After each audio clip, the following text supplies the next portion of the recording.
آج ہم آئے ہیں مدینہ کی دو اہم زیارات پر۔ ایک ہے بیر غرس۔ بیر غرس کو جنت کا کنواں بھی کہا جاتا ہے۔ بیر غرس سے چند سو میٹر کی دوری پر حضرت سلمان فارسی کا وہ باغ ہے جہاں کھجور کے پودے آپ صلی اللہ علیہ وسلم نے اپنے ہاتھوں سے لگائے تھے۔ السلام علیکم، سٹرول ٹو ایکسپلور کی ایک اور ویڈیو میں ویلکم۔ ابھی ہم ہیں بیر غرس کی انٹرنس پہ۔ بیر کہا جاتا ہے کنویں کو اور غرس کا مطلب ہے گاڑا ہوا۔ بیر غرس کو کہا جاتا ہے کہ یہ جنت کا کنواں ہے۔ اس کنویں کی خاص بات یہ ہے کہ یہ کنواں نبی پاک صلی اللہ علیہ وسلم کو بہت پسند تھا اور آپ اکثر یہاں پر تشریف لایا کرتے تھے۔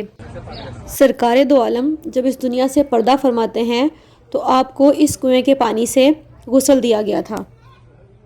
کہا جاتا ہے کہ اس کنویں کا پانی کھارا تھا تو نبی پاک صلی اللہ علیہ وسلم نے اپنا لاب دہن جو ہے مطلب تھوک مبارک اس کنویں میں ڈالا اور اس کا پانی جو ہے وہ میٹھا ہو گیا۔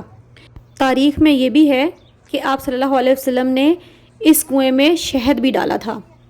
نبی پاک صلی اللہ علیہ وسلم کے زمانے میں یہ کنواں ایک صحابی کی ملکیت تھا اور ان سے ریلیٹڈ ساری ڈیٹیل اس بورڈ پر درج ہے۔ اس کے علاوہ اور بہت سی تصاویر جو ہیں وہ یہاں پر لگی ہوئی ہیں جس سے پتہ چلتا ہے کہ یہ کنواں دکھتا کیسا ہے۔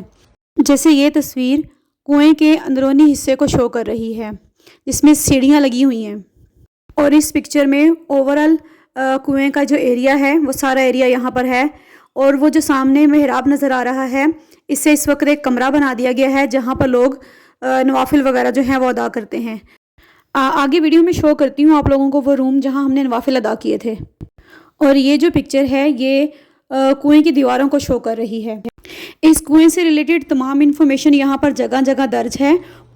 جی اگر ہم یہاں سائڈ پر آئیں تو یہ ہے وہ روم جس کی میں نے بات کی تھی کہ اب اس کو کور کر کے روم بنا دیا، اور یہ سامنے محراب نظر آ رہا ہے۔ جب آپ یہاں پہ زیارت کے لیے آئیں اور آپ کو یہ کنواں جو ہے وہ کھلا ملے، یعنی کہ یہ ایریا کھلا ملے، تو آپ یہاں سے اس کنویں کا پانی جو ہے وہ لے کر جا سکتے ہیں، کیونکہ یہاں پر ایک فلٹر جو ہے وہ لگا ہوا ہے، ساتھ ٹیپ لگی ہوئی ہے، اور وہاں سے آپ ایزیلی پانی بھر کر جو ہے وہ لے جا سکتے ہیں۔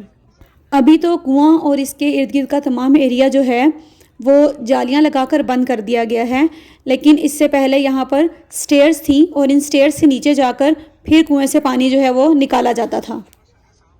اس کنویں کے بارے میں کہا جاتا ہے کہ آپ صلی اللہ علیہ وسلم ایک رات سوئے تو آپ نے خواب دیکھا کہ آپ ایک جنت کے کنویں کے پاس کھڑے ہیں۔ صبح اٹھ کر آپ صلی اللہ علیہ وسلم نے صحابہ سے فرمایا کہ یہ کنواں جنت کے کنووں میں سے ایک کنواں ہے۔ اگر آپ اس کنویں سے پانی لے کر جانا چاہتے ہیں تو اس کے لیے بوٹل یا پھر کوئی کین وغیرہ جو ہے وہ ساتھ لے کر آئیے گا۔ اس کی دوسری زیارت جو ہے وہ حضرت سلمان فارسی کا باغ ہے جو یہاں سے چند سو میٹر کی دوری پر ہی ہے۔ چلیں اب اس سائڈ پر چلتے ہیں۔ لیں جی ہم پہنچ گئے ہیں حضرت سلمان فارسی رضی اللہ تعالیٰ عنہ کے باغ میں۔ کیونکہ یہ باغ بیر غرس سے چند سو میٹر کی دوری پر ہے تو اس لیے ہمیں یہاں پہنچنے میں زیادہ ٹائم نہیں لگا۔